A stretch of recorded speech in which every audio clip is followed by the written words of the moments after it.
Okay, hey, Andre Johnson here with Derek Howard, one of our Mastermind members, and Derek just completed 2 renovations here in the Trinidad area of DC. We're here at 1219 17th Street Northeast. He actually has a property next door as well. We're going to walk through this property, kind of get some of the insights that Derek can share in terms of how he decided to lay out the property, what his numbers are on the property, and then just this DC market in general in terms of fix and flipping. Okay, so come on inside.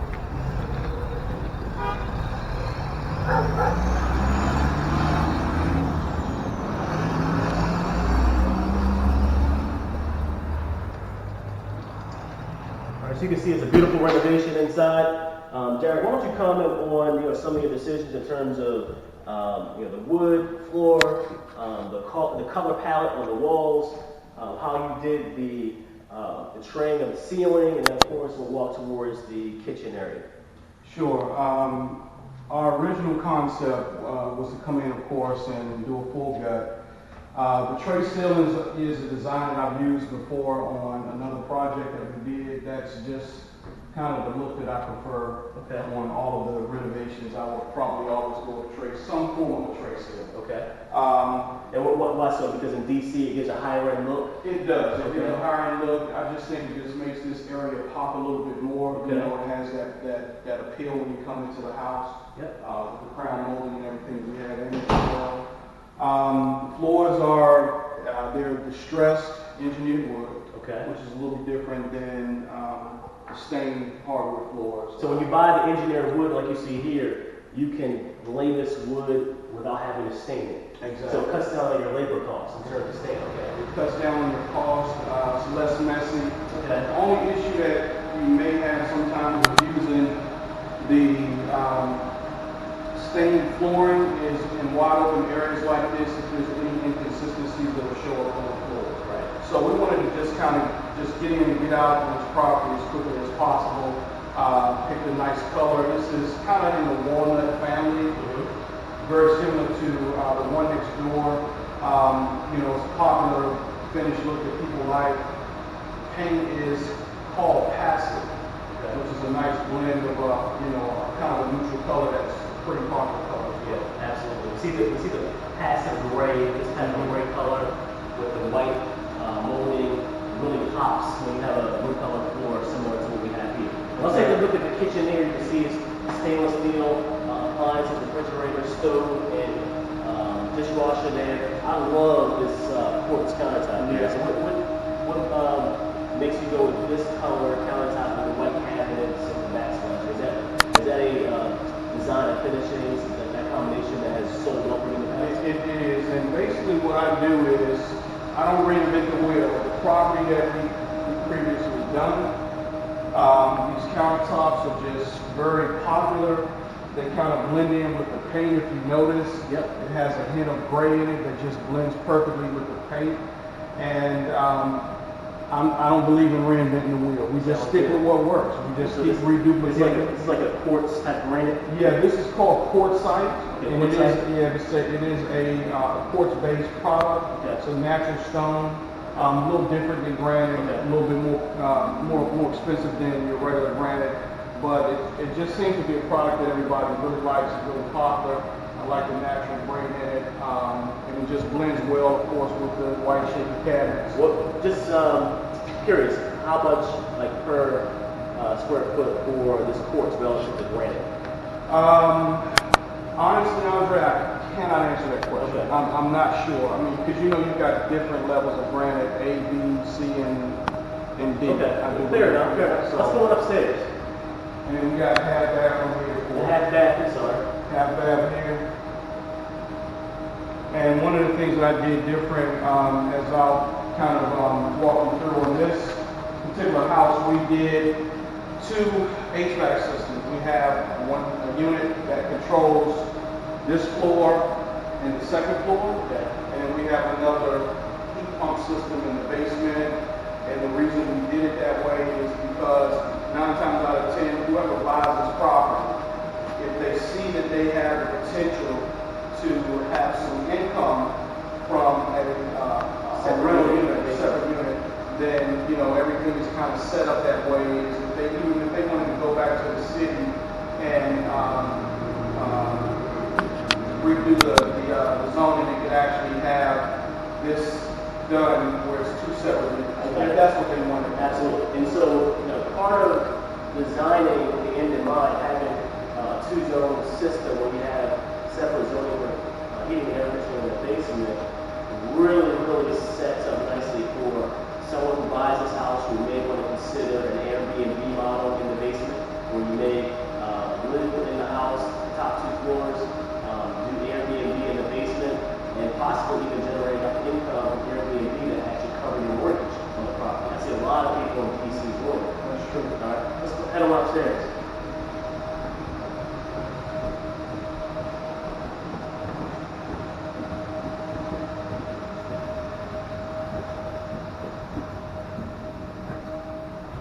Start here in the master suite.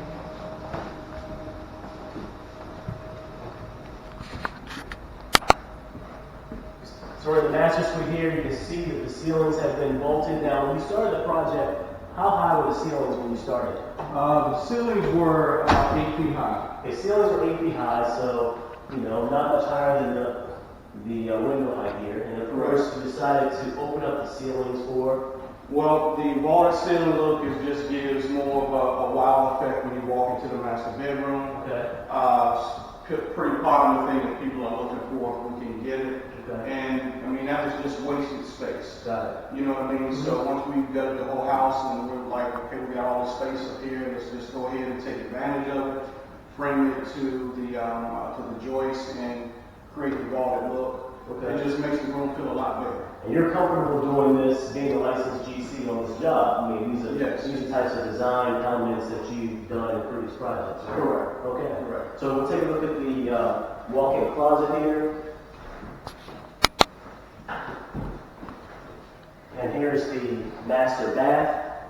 Now I love the fact as you look at the master bath, as we pan in and look at the master bath, you can see here that the quartzite, the vanity top there, and of course the tiling. You can see how it all just blends with the same color theme and palette of the house. In fact, it's the same quartzite countertop, right? It sure is. And we keep it consistent throughout the house. And we have 2 shower heads in this bathroom, you know, to give the bathroom a better look. We've got a nice wide open space. I love the 2 shower heads. It's really nice touch. And what's the width of that shower? It looks like close to a 5 foot. Probably that's longer than 5 feet. I think it's about 6. Okay, so a 6 foot shower. That's a nice width. Let's go on and look at the second, third bedroom here upstairs.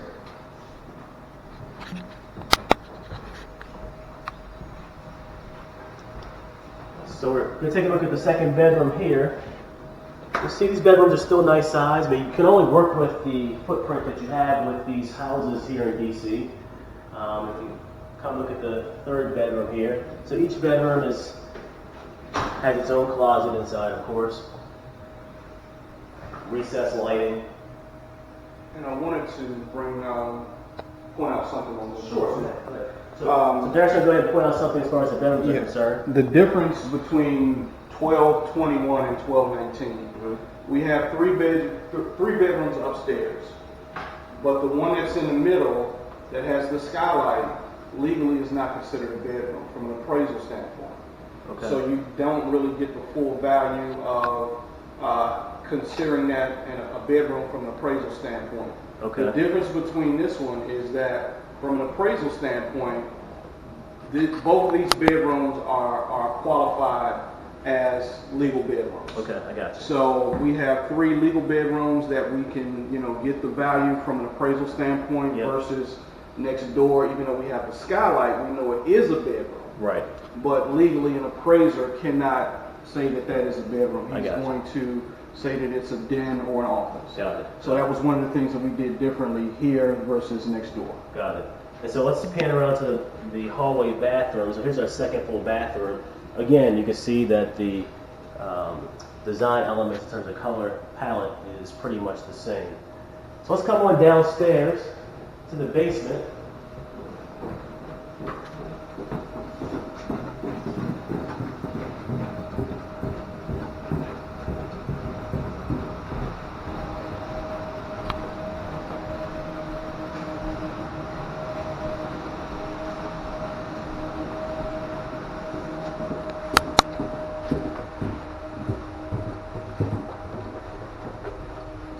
walked down the basement, I was like, wow, he put a full kitchen down here. Yes. And you know, not thinking that you had zoned this, had it zoned as a 2-unit, I was thinking, well, why did you put a full kitchen down here? But then, of course, you know, I remember where I drove to, being here in Northeast DC, and this is a very common design feature to these row houses here in DC. Again, having a separate entrance to your basement, where you know you can walk up and out.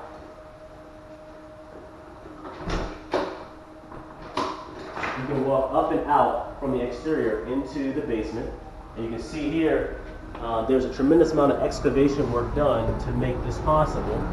This walk-up was not here when the job was started.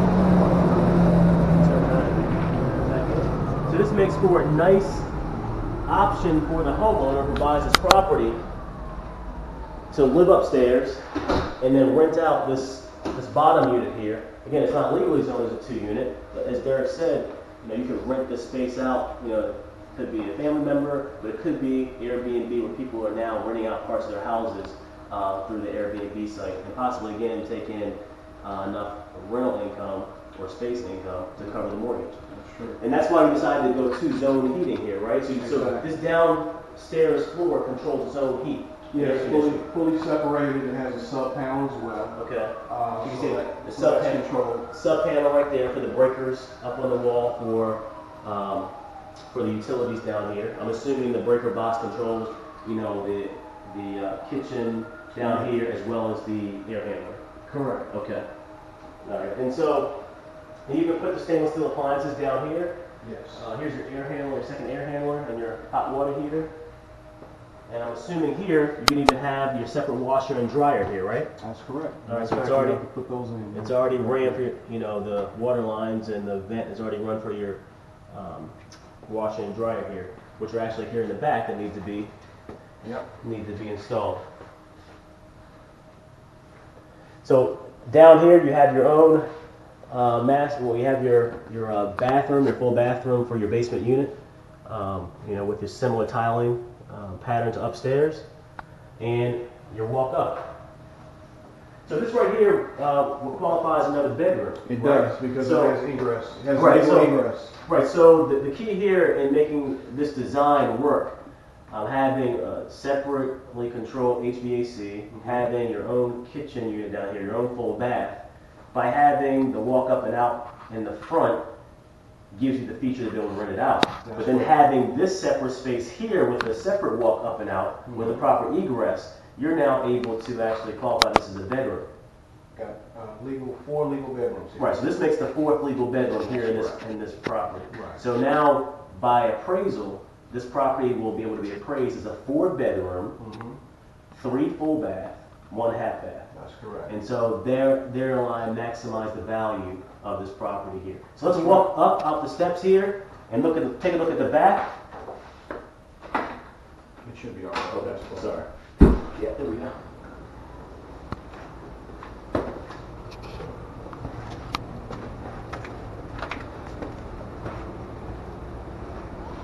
And all of this was additional work.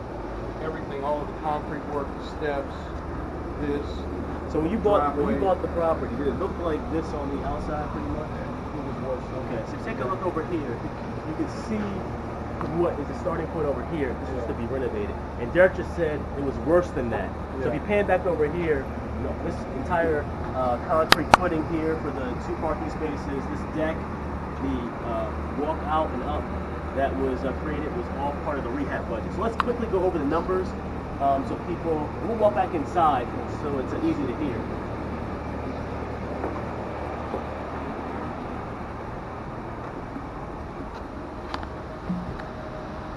So let's walk through the numbers real quick. So you bought the property, how much did it cost to renovate, and then in terms of what your exit price point is, just go over that really quickly. Sure, the property was purchased at $370,000. I purchased it in December of last year. Construction budget that we put together was $200,000. Okay. That allowed us to do, of course, a full gut and a complete renovation that you see here. All the exterior work. All of the exterior work, everything you see was within that $200,000 budget that we put together. and we're within budget. Okay, good. We are within budget and on schedule. Okay. In terms of the exit strategy, I learned some valuable information from our meeting on Saturday. For our first mastermind session. That I will always remember to implement. So originally, the price point that I wanted to sell this property for was going to be based on comps from the other side of Trinidad. However, that's not working out to our benefit, so we're probably going to be considering 670 to maybe 680 on this particular property based on the fact that we are reducing the price of the house next door. Now, and of course, the price always, has to be negotiated against the terms. So there's going to be opportunities for people to certainly inquire about purchasing the property, even if it's an investor that would consider living in the property, the top 2 floors, and then renting out the basement, Airbnb. So if interested, or you know anyone interested, certainly get back in touch with me, and I'll connect you with Derek so we can see if we have anyone in the deals meetup, community that may be interested themselves or have a potential buyer interested in buying the property. So, hey man, I want to thank you for showcasing your property here in Trinidad, DC. Derek is one of the mastermind members with our Deal Mastery Mastermind group. Encourage you guys to inquire about joining the mastermind group. You can go to dealmastery.com. Derek and I actually are going to be talking after this about potentially doing joint ventures together here, doing fix and flips in DC, PG County, and possibly even going up to the Baltimore metro area. So with that, Derek and myself, Andre Johnson, we're signing off, and I'll talk to you guys first Wednesday of the month at the Deals Meetup, Harborside Hotel, dealsmeetup.com. More about the Mastermind Group at dealmastery.com. Talk to you soon.